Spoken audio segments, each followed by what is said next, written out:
we All go. right, there we are, live in frame. And not in focus. There we go. No, it'll focus. Give it a second. Give it a second. Okay, Oh, I so thought it was just me. I was like, I was drunk or something. what are we talking about? Stuff. We've got collaboration with other Yes. authors. The thing that I was incredibly nervous about that Ray Bailey can attest to, because he and I had a conversation, like Correct. first conversation we ever had. I Which think. one? The first one.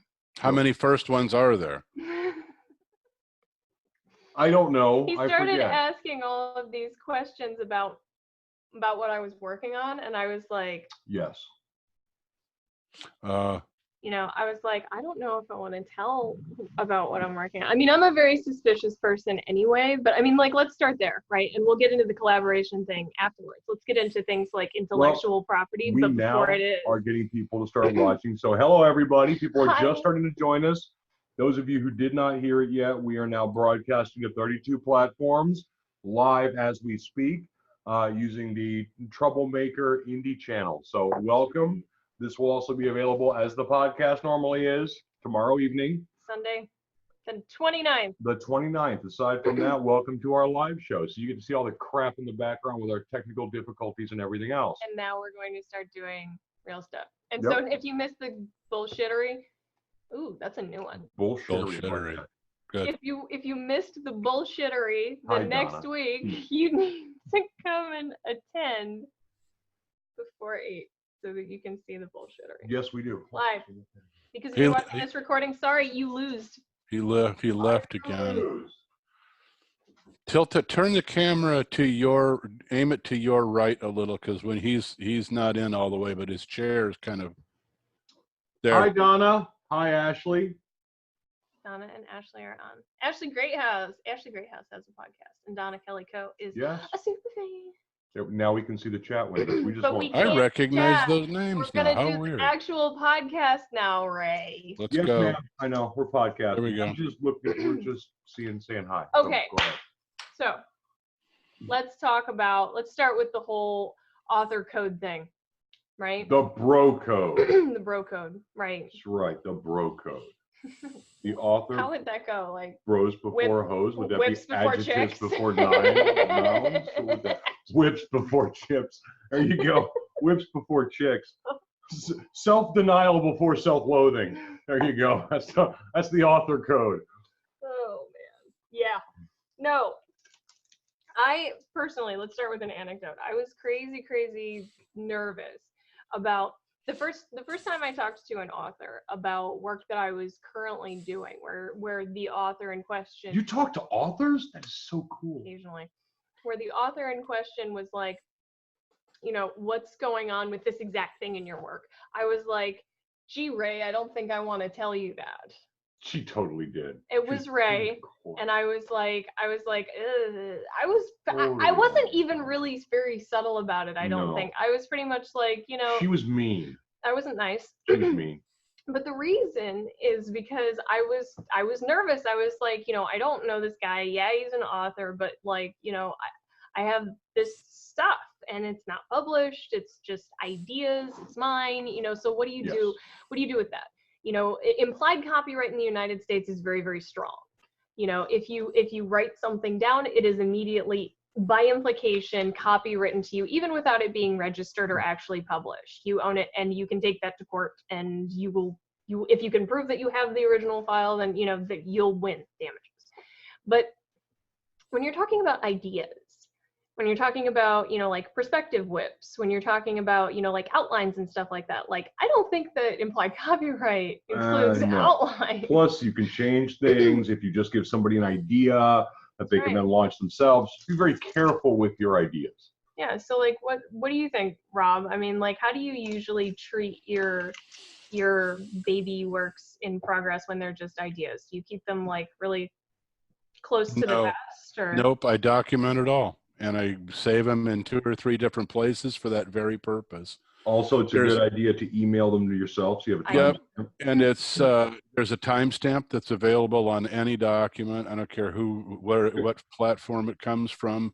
You can establish very easily that you had this idea on that date, and unless their idea predates it, they're screwed.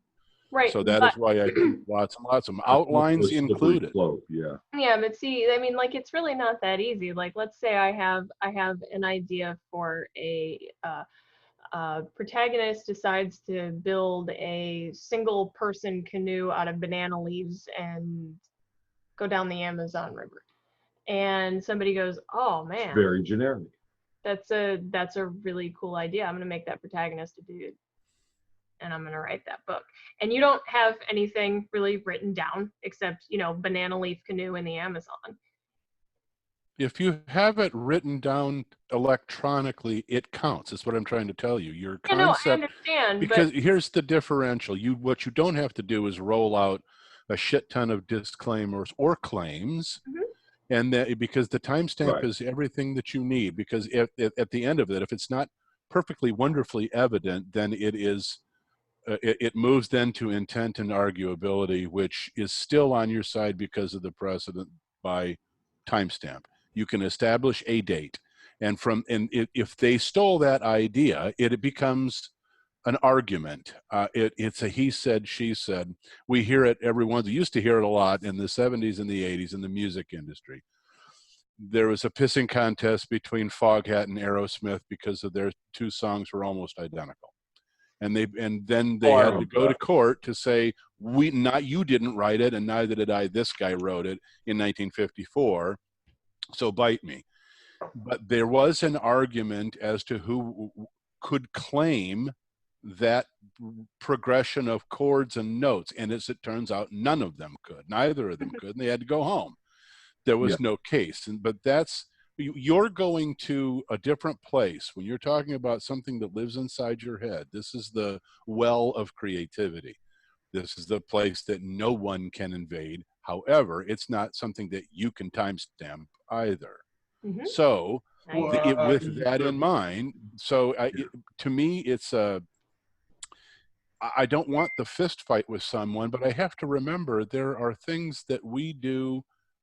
Ray and I in sci-fi, Glace, you do this in the bizarre, I don't even know what to call it, The genre. bizarre world of whatever she writes. Paranormal. Paranormal, yeah, exactly. I don't like to call it paranormal either because I know, but doesn't- we went down that path a long time ago. But here's my point: it is utterly impossible for someone not to have somewhere thought, I'm going to have a character who's in the Amazon, and it doesn't collide necessarily with your story. Where does your story go? This is the cautionary note that I want to make clear.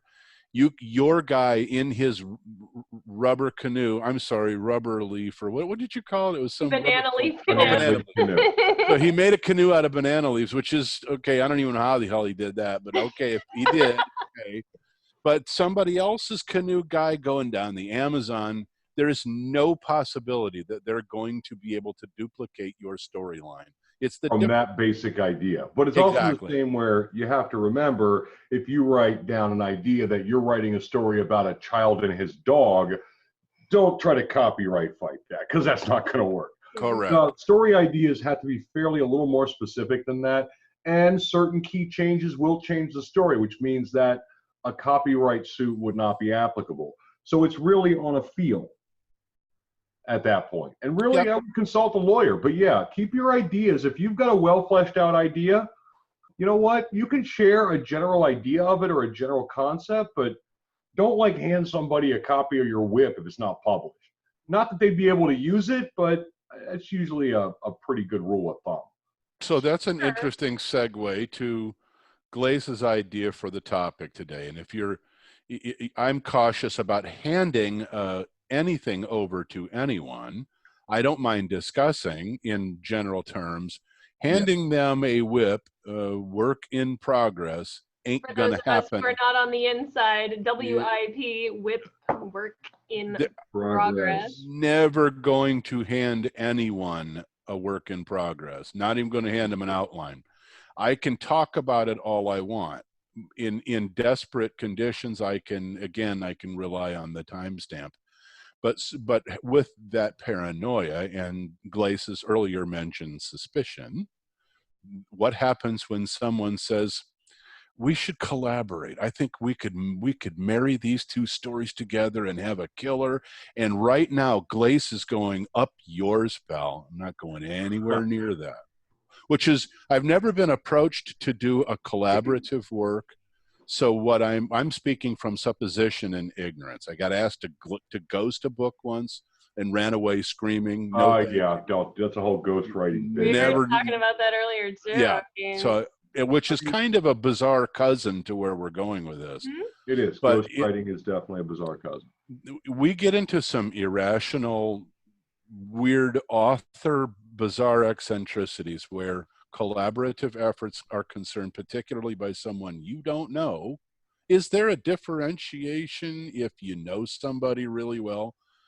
I'm not, I think I wouldn't have any problem if either of you lunatics suggested a collaborative work. Well, I wanted to collaborate on a book with her, but apparently she only works with people with talent. So see, that lets us out right now. Yeah, that's I know. Pretty much. kind of unfair, but so let me put this in here, okay?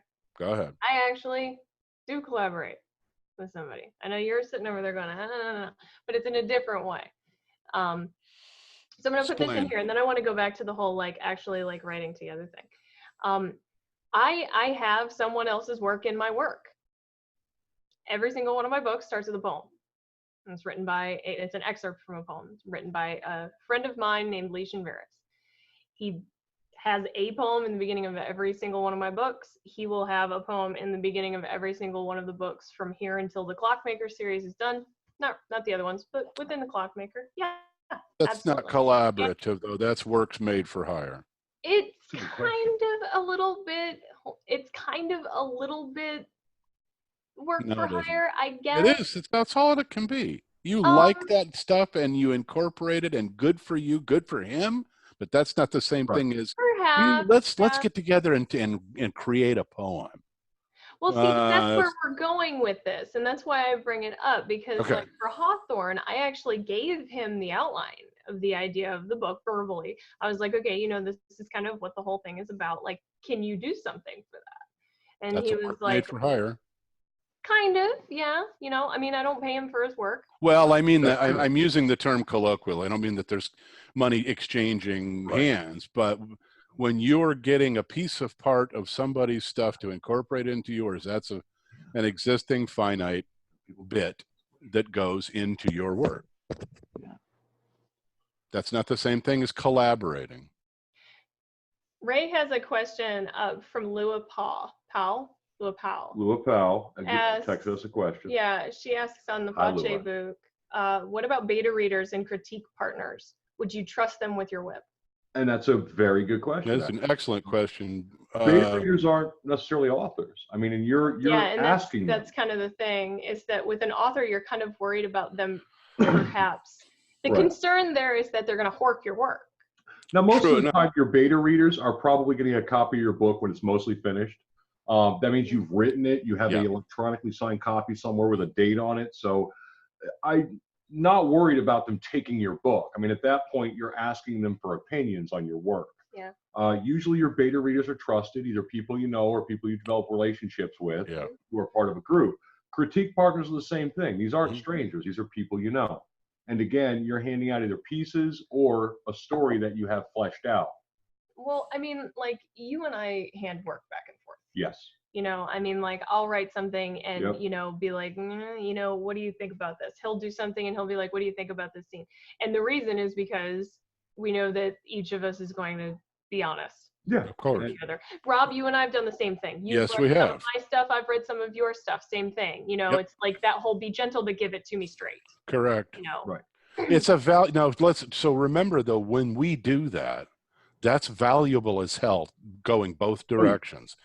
It's really interesting. You love to read these are my AIC cohorts. I want to read their stuff. That's for my enjoyment, true enough. But I understand there's an expectation that when I reply to them as an author, as a reader, they're not asking me to blow smoke up their ass. They're asking me to tell them what they think. That really is valuable. But there's also, I never have to wonder or worry. I could send either of you a full an outline of my next book and not bat an eye, because I know the care that either of you would take with it. Yeah. Right. That's a different deal. You're kind of, you know, we're sort of family now. I don't even think about that. Someone that is maybe in the writer community face book world says, you know, I've read some of your stuff and I think it would be really cool if we collaborated on a, wow, go with the red flags right now. I don't And know shit yeah. about you. I mean, That isn't going to happen. That is, I put the brakes on maybe collaboration. harder than Glaze does at that. Well, I mean, collaboration is beyond tough. It's not only you're sharing your work or you're sharing a book or a manuscript with somebody, but you got to make sure their writing style meshes, their idea of the story meshes. How are you going to divide that out, chapter by chapter? Are they going to write a character? You're going to write a character? I mean, there's so many different ways that it can go sideways. So you really need to lay out a ground rule set. You really need to make sure you respect and trust the person you're writing with. And more importantly, you got to make sure your styles match, because if they don't, it's going to confuse the reader. Because if you're doing third person omniscient and they're doing first person limited, that's not a story I want to read. And because someone admires your stuff or you admire theirs is not a good enough reason to collaborate. That's really what Ray's saying. Look, there are technical bits and pieces that are nothing whatever to do with the style or the voice. You can screw this up beautifully with the best of intentions for that reason alone. The styles have to blend, they have to mesh and really complement each other. That's probably harder to do and doesn't happen successfully anywhere near as often as you might think. Yeah, I often wonder how that works, because you do see, you know, some big players, you know, out there. Wasn't there like a fantasy series that was written by two people at the same time, and I can't remember. Well, I Weiss mean, and no, there was also Good Omens, which was Pratchett and crap, I can't remember his name now, because it's really, I can't believe I can't remember his name. It was just on Amazon Prime. And somebody's going to type it in here at some point and hopefully show me. they will. They'll say Yeah, but it was, I mean, there have been some really good collaborations between some really good authors, usually earlier on in their career. So it can work. It does. Peter Straub, Stephen King, they did it. God, and it was phenomenal. So it absolutely, and one's a horror writer and one writes ghost stories. So that works though. yeah, but the book really worked well.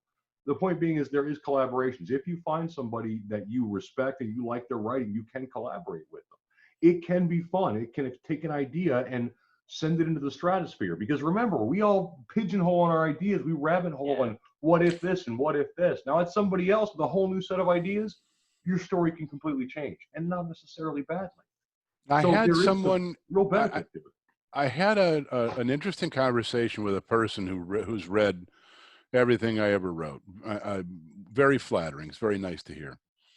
But this particular individual wondered if, this was a long way back. I wish I would have had the brains to write down the conversation, but it was immaterial to me because of this very reason. Collaborative work has never been interesting to me. But he wondered if a collaboration work might be more effective or more genuine if separate characters were written by the collaborators. Yeah, that was one of the things And that that's he just a possible way to do it. That's Yeah. a way to maintain continuity. I mean, I've always thought chapter by chapter would be interesting because it can take the story in interesting ways. If you write a chapter and they've got the chapter set, then they can go some way on it and you've got to catch up and do something with it. So the book is developing using two people, but the story isn't necessarily linear at that point. All you have is notes. It's kind of like a choose your own adventure. It's kind of like a choose your own adventure at that point. Not only are they writing the character, but they're also writing the entire environment of that character at the moment. One of the issues you have with character continuity is they're writing in your world and you're writing in their world, so to speak. You know, the continuity can be more difficult to do. Yep, not an easy trick. Exactly. Uh-oh. Can you imagine writing like a dual MC third person limited, rotating between Good the two, grief. and not having like an end that you both know, both writers know Yep. their MC is trying to get to, but not talking to the other writer. Oh, that's interesting. It'd be like, I mean, It honestly, would be like real life. it'd be like taking your book and you write Lark and I write David, or you take Sleep and you write Corliss and I write Marcus, or you know. And I like, mean, but yeah, like having like an end that the same Yeah. characters, the same two characters are trying to get to, but they have no idea what's going on in the other character's head, and you're like sort of writing over the top of it. God, that would be a fun writing you can set experiment. some fun ground rules with collaboration, something that'll really Oh God, we've stretch got to your- get back on track here. We're Yeah, gonna rabbit come hole on, hardcore. someone- There we go. here. That didn't stretch take long. your creative muscles. So there are some benefits to collaboration. There are some drawbacks. We could do a Each- threesome. Oh my God. Okay, one person take the world. You take a character, I'll take a character, and we'll figure out the end as we go along. There you go. But I mean, there are some benefits, there are some drawbacks. Each person needs to decide for themselves whether or not it's worth it. Collaboratively with the right person, it could be a gold mine. Yeah. Collaboratively with the wrong person, it could be a disaster. Oh yeah, not only could it be a terrible book, you could completely end the relationship. Oh with yeah, the you person. could. Oh You could God, just think about it. absolutely fuck up a professional contact, Yeah. and then that we all know networking explosions are a really bad And, thing. Not good. Best piece best piece of advice I ever got from somebody was, if you're going to collaborate with somebody, Don't. write write 1,000-word short story. You both actually write a short story. Take the same idea and Yeah, each yeah. person write it. Then the other person grabs it and they read it. You know, get an idea of how they write, understand what they Yeah. think, their concept. That's going to let you know if you're going to mesh. If those two stories are completely diametrically different, you're going to have to set some real ground rules before you collaborate. If they look fairly decently similar, that they go off in different directions, it's a pretty good collaboration. So if something isn't patently obvious to two creative people, that you don't reach the same conclusion and say, wow, we should collaborate on this almost out of the gate as one voice, it's probably riskier than it needs to be. Yes. And I would say that's more often than not, that's a rare approach to it. Well, It sounds kind of schizophrenic, but it would have to be a very special project for me to do Yeah. a collaboration. I've got so many, between the books I'm working on, the 3 right now that are consecutively set, and then the ideas I have for the plan stacking forward the next 2 years, it would have to be something phenomenal for me to clear the board. Yeah. It really would. So, I mean, that's, each author is different, but most of us are drowning in work. We got so much Yeah. stuff we want to write. Yeah, absolutely drowning in ideas. Yeah. So, I mean, Absolutely. that's what it comes down to. It's got to be something you're really passionate about. If you're not passionate about it, don't write it. Yeah, well, you have to be. Yeah, it's the person and the project Yeah. and I the mean, work. You know, you have to get along with the person. Yes. You have to have a similar vision of execution for the project, and your styles Yeah, have to pretty match. much. just the Otherwise- writing process between two people can be spectacularly different. Are you willing to sit chained at the hip to this person for the length of time it takes to write a book? It right, is- which a lot of times is longer than a great many yeah. relationships. I mean, a lot of people break up before they've been together for like a year. And I imagine that a collaborative project where you're having to hand shit back and forth to somebody is not going to go as quickly as a regular manuscript. So getting something would- from the first word to Yeah. the button push of publish, I imagine that would take a year of At least. collaboration. Yeah. If you're Yes. doing a full-fledged 100,000 word manuscript, Take a long time to do. to do that right, like So not there's just playing around. What do we say to people who are watching and they say to themselves, or they might crank up on your screen, give me a reason to do this at all. Why in the world would I break from my creative and production schedule to go down this really razor blade lined hallway that is more likely going to end with goof up than it will with success? What is in it for me? Why should I collaborate? Why should I do it at all? Creatively, it expands your creativity. No one comes at the same idea the same way. I mean, it's going to bring an entirely different slant on whatever story concept you have. There is some really good benefit to it, but as I said, either major ground rules or somebody you know you can work with. That's really the tough one. endemic understanding, and that to me, that was what I meant. If you're with somebody and you're both writing and you admire each other's stuff, or you connect with it, and you see that would enhance how I do this. Maybe I would enhance how they, it right away. I think what I was trying to say was that people who do collaborative work, rare though it may be, they know good and damn well that it would work. I know one benefit. It's one of the reasons that I actually really like collaborating and joining forces with other authors in non wordsmithing ways. Non-wordsmithing ways. That's a good one. Like what? Like backgammon? Yes. What the hell are you gonna do? Yes. What's the thing with like shooting skeet? Get drunk and shooting skeet? Talk crap about your witch? Okay, I didn't know we were gonna start trap shooting, but okay. There you go. Wow. Oh. I don't think we should give any author a gun. Okay. No. So the benefit is the sharing of fan base. Yes, the cross-pollination of fan base is an advantage. You are cross-pollinating in terms of fan base. So if you have yours, they have theirs, and then you go, and suddenly you have potentially picked some of their fans up for your own solo work.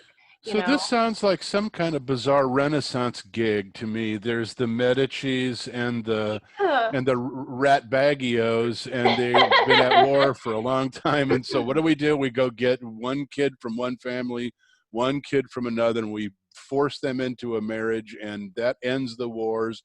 And while we're at it, we're going to get a bunch of revenue from that family's stuff. And so that's... I mean, it's commercially wise. It sounds a little harsh and not so creativity friendly. Well, I mean, it's other artists do it all the time. Look at. No, I'm not saying they don't. I'm just saying that it's kind of. That's good. I don't know. All right. Okay. That's a great way to put it. Yeah. Nancy Blakely Henderson says building an extended tribe. But that also, remember, we're talking, you start getting into genres that are conflicting or not the same. That can also be oil and water too. So you really need to ensure whatever you're doing is going to bridge that gap. But yeah, building an extended tribe, cross-pollinating your fan base, building a bigger fan base for yourself because they're being exposed to you, and meanwhile your fans are being exposed to the other person. That's right. Yeah. Remember, guys, we're all authors, and there are so many people. You're not going to have a fan base that doesn't read other things. So by doing this, you're helping not only another author but yourself as well. That's right. Yeah. Would we consider this a high risk, high reward venture? Well, I mean, would this be the same thing as a short story collection? Which no, you're not. It's a less risk, same reward. You get 10 authors who run a short story collection, and people start buying, then you're cross-pollinating 10 fans. That's the reason. I'm a lot more comfortable with most author collection. Absolutely. Doing like an anthology with I could join with other authors and contribute to a collection. That makes me a lot more comfortable than... Yeah, but that's not really what I'm talking about. That's not collaboration at all. That is purely commercial. Well, I mean, let's talk. What are some of the base rules we can think of if you want to collaborate with another author? I mean, come on, you're an author, you're out there, you're thinking about collaborating with somebody. How do you lay that out? What is the best way to lay that out? I mean, the rules are always going to be guidelines, but there you go. The number one rule that is a non-negotiable. These two people have got to get along. They got to be able to communicate. Yeah, that's a big one. They got to be able to communicate, even if they don't especially if they don't necessarily get along. Communication can get you along. Well, and this, I would honestly set the basic guidelines of the book, the POV, the world. Just set some basic guidelines so at least you're uniform across the board. You don't. Be nice to. An adjunct to rule number 1A would be, although it ain't easy for authors to do because we're really neurotic shits from beginning to end, I would say check your ego at the door. You need to broaden and be patient and be accepting of things that you otherwise wouldn't. Because the goodness, it can be caustic, man. If you get two authors working together and they don't like each other's work, That's going to be devastating for both people. Well, I mean, that's not really something that would ever get off the ground, though. No, would it? How about how do you gauge that? A trial run. I like Ray's idea. Everybody, you have two identical concepts. Go off in your corners and write 1,000 pages from beginning to end to that concept. 1,000 words. Yeah, I'm sorry. Did I say 1,000 pages? Go there you go. Go ahead and write a 1,000-page short story. Go write words, and then I'll wait. decide. Yeah, I know. We'll wait. So I'm sure we'll all here wait while you write 1,000 pages. Go ahead.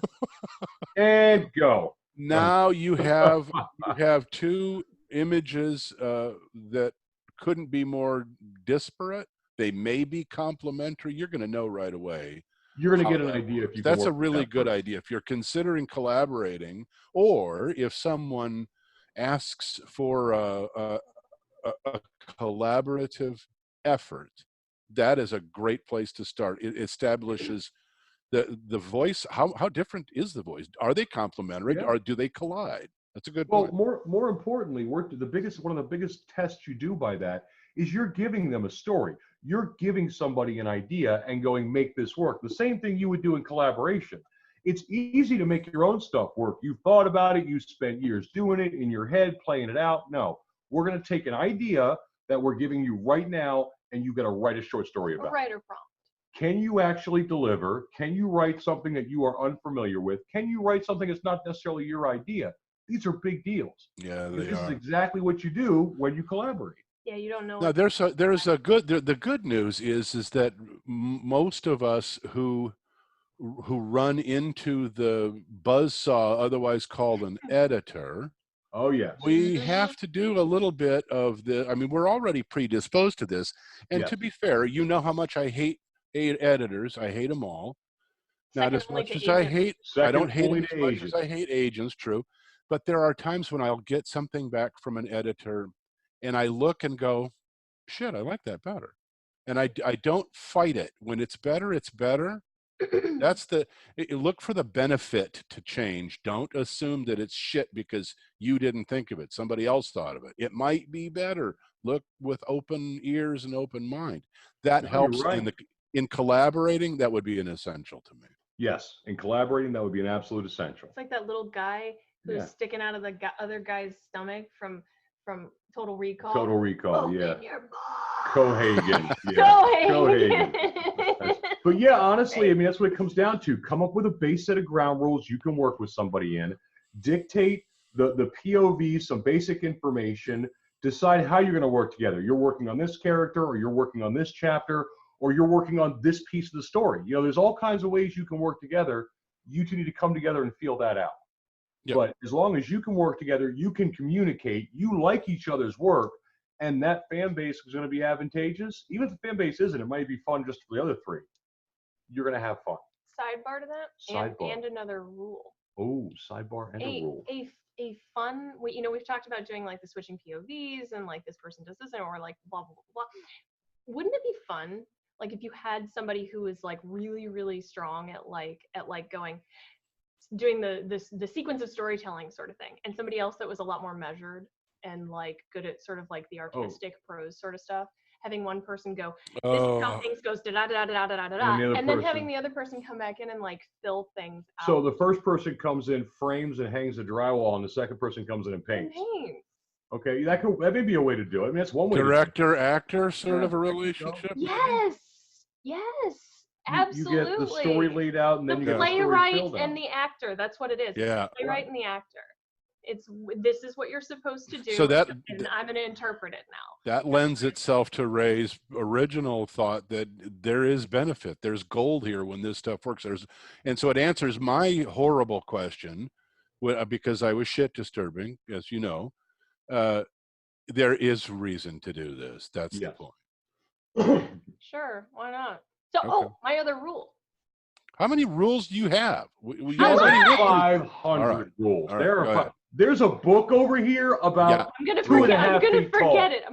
2.5 feet tall with rules. It's not necessarily a rule. It's something that I would want to pay attention to. It's something I would want to examine.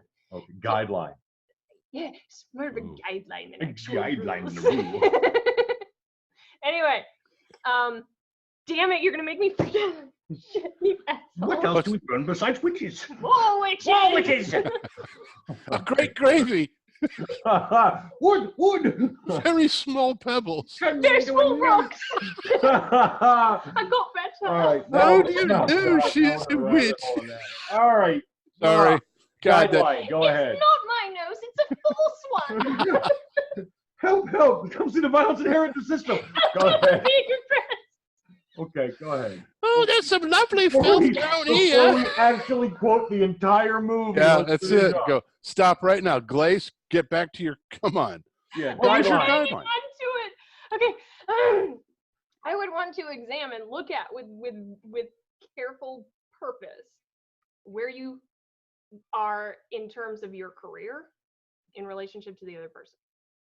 Ooh, that's a good point. That Newbie has and to an be at ancient. least examined, because if you're old and cynical and bitter. Well, I'm somewhere between professional self-loathing and somewhere between professional self-denial. So yeah, Self-loathing, self-denial. loathing and denial. That's right. I mean, like, all of us are, we've got our books out, Oh, yeah. none of us are old hats at this sort of Well, we've all thing, got multiple books out. Each of us at least has 3 currently, with more on the way. So Yeah. yeah, Rob's the one who's got the most. Rob's got the most time right in now. service. That's right. Most That's it. time in grade. Yeah, time and yeah. grade. Most time in grade. I got passed over again and again. There you go. Oh, no. Oh, Oh, well, okay. So, Yeah, somebody who's had 20 books out, and this is just sort of Yes. like, there's a definite way of doing things. They have a very complete sense of how the industry works.